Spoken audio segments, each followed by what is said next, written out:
Hi guys, this is Apple from the BatmanUniverse.net, and we're here with the man, Jim Lee. Now Jim, on DC 75th anniversary document, I hear there's some interesting documents that you shared within that video. Yeah, some personal stories. I actually had an old Justice League comic book. It was, I think, issue 115. It's back when you get like 60 pages for a dollar. And it was the original copy I had as a kid, and it literally is taped. The cover it's taped to the comic book with masking tape, and there are crossword puzzles inside.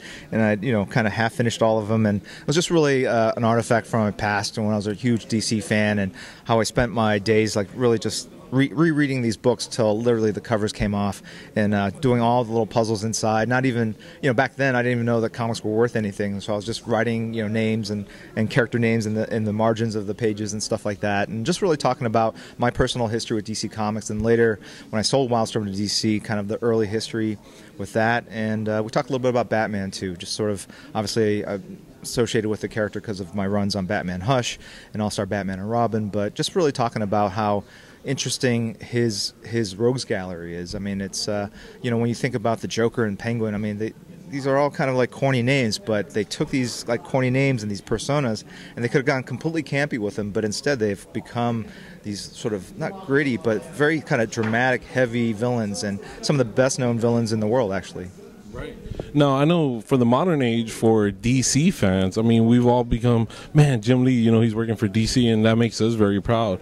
With Batman within the history of DC Comics, I mean, that leaves something special to you, right? Oh, absolutely. As a creator, there's no greater challenge than kind of entering the octagon. It's like all these creators, all these amazing writers and artists preceded you on Batman. It's probably one of the greatest collaborative creations in the history of fiction, and all the way going back to Bob Kane and Frank Miller and Denny O'Neil and Neil Adams and all these great talents, and here you are, you're stepping up to the plate and you're kind of showing what you got, and it's daunting, but at the same time really fun to be able to kind of do your take on these timeless characters.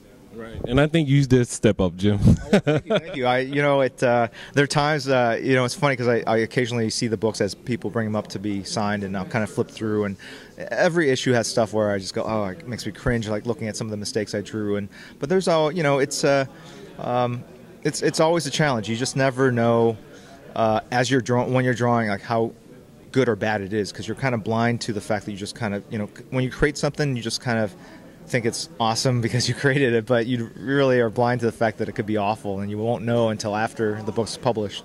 Right. Awesome, Jim. Well, I'm glad we were able to catch up with you for this event, and it's something special for not only Batman fans, but DC fans as well. Okay? All right, great. Thank you. Thanks for your time, man. All right.